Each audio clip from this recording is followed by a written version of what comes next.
Bismillahirrahmanirrahim. Assalamualaikum warahmatullahi wabarakatuh. Alhamdulillahirrabbilalamin. Asyhadu an la ilaha illallah wahdahu la syarikalah wa asyhadu anna Muhammadan abduhu wa rasuluh. Allahumma shalli ala Muhammad wa ala ali Muhammad. Rabbi shrah li sadri wa yassir li amri wahlul 'uqdatam min lisani yafqahu qawli. Sobat UBDS semuanya, apa kabar? Semoga tetap sehat dan tetap dalam iman kepada Allah SWT. Izinkan kali ini saya menyapa dalam Kultum Challenge PPDS TTKL FKWNS episode yang pertama. Dan pada episode yang pertama ini saya akan membawakan satu buah topik kultum yang berjudul Meraih Ridho Allah.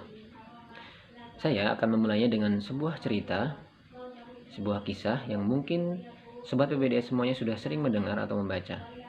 Kisah apakah itu? Kisah ini adalah tentang kisah ayah dan anak dengan keledai peliharaannya. Kita tahu dari kisah ini betapa bingungnya ayah dan anak ini bersama dengan keledai mereka ketika mereka mendengar atau memikirkan komentar dari orang-orang di sekitarnya atau masyarakat yang ada di sekitarnya. Mungkin kalau di era sekarang kita bisa sebut dengan para netizen. Ketika keledainya dinaiki si ayah, dipersalahkan juga. Ketika keledainya dinaiki si anak, dipersalahkan juga. Apalagi ketika keledainya tidak dinaiki. Komentar netizen beraneka rupa dan begitu kejamnya. Maka ayah dan anak ini bingung dan senewan karena harus mengikuti apa komentar dan respon dari netizen. Sobat BDS semuanya, apa hikmah atau pelajaran yang bisa kita ambil dari kisah ayah dan anak dan keledai mereka itu? Bahwa ternyata ketika kita itu fokus dan selalu memikirkan apa komentar orang dan respon orang, pasti akan membuat hidup kita itu serba susah gitu kan. Begini salah dan begitu salah. Lalu apa yang harus kita lakukan sebagai seorang muslim, sebagai seorang mukmin? Maka tentu kita harus tahu bahwa hidup kita ini intinya adalah bagaimana agar kita bisa meraih ridha Allah SWT. Itu kuncinya. Jadi kita hidup, beribadah dan beramal adalah tujuannya adalah untuk meraih ridha Allah SWT. Allah SWT pencipta kita dengan segala sifat-sifatnya yang maha sempurna dan maha mulia, maha adil dan maha menghitung segala catatan amal hamba-hambanya. Jadi agar hidup kita itu tenang, agar hidup kita itu bahagia, maka fokuslah dan curahkanlah perhatian kita dalam hidup ini semata-mata untuk meraih ridha Allah Subhanahu wa taala. Tentu kita kemudian bertanya, bagaimana caranya agar kita meraih ridha Allah Subhanahu wa taala? Maka ada beberapa hal yang akan saya sharing di dalam kultum kali ini. Yang pertama adalah dimulai dari kita harus ridho kepada Allah dan segala ketetapan-ketetapannya.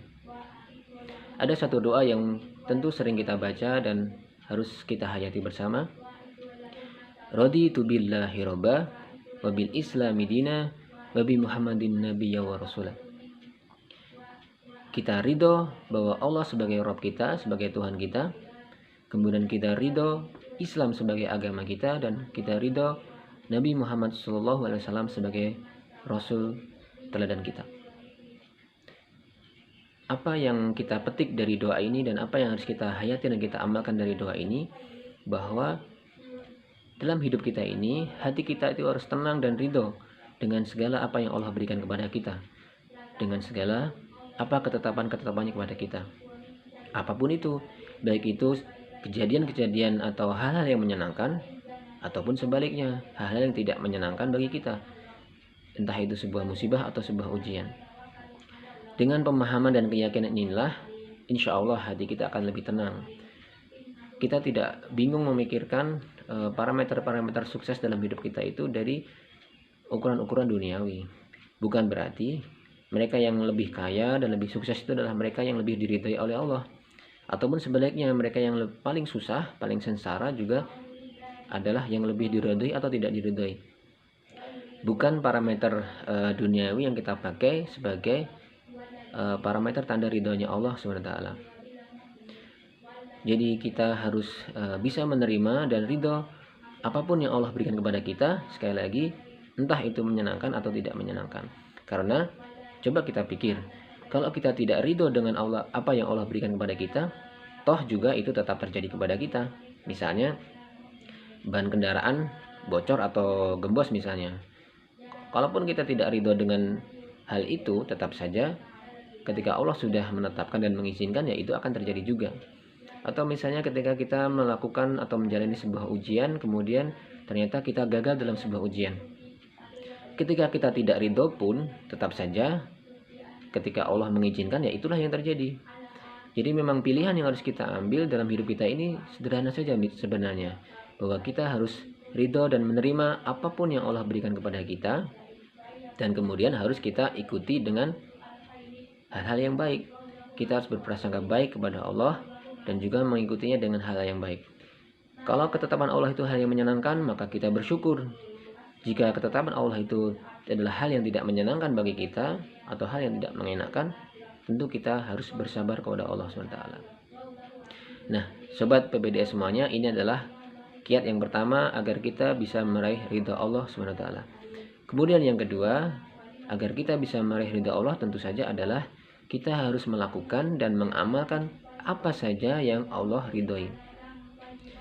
Bagaimana kita tahu hal apa saja yang Allah ridhoi? Ya tentu saja kita harus memperbanyak ilmu dan membaca dari Al-Quran dan Al-Hadis. Amal-amal apa aja sih yang Allah ridho kepada kita? Misalnya yang dalam hal yang sederhana, misalnya kita banyak beribadah, ya, baik itu ibadah yang wajib maupun ibadah yang sunnah, ya. Dalam suasana Ramadan seperti ini banyak sekali amal-amal ibadah yang bisa kita lakukan. Untuk ibadah wajib kita sholat 5 waktu, kemudian puasa Ramadan. Untuk ibadah-ibadah yang sunnah kita bisa memperbanyak sedekah, kemudian juga tentu saja memperbanyak membaca Al-Quran dan lain sebagainya. Ini adalah hal yang Allah ridhoi dan harus kita amalkan. Termasuk juga jangan lupa tidak hanya dalam ibadah-ibadah yang khusus, tapi juga amal ibadah yang berkaitan dengan sesama manusia. Contoh yang paling dekat adalah birrul walidain, berbakti kepada orang tua. Seperti yang pernah kita dengar atau kita baca bahwa ridho orang tua adalah ridho Allah SWT. Jadi bagi kita semuanya yang masih punya orang tua ataupun sudah ditinggalkan oleh mereka, jangan lupa untuk berbakti kepada mereka.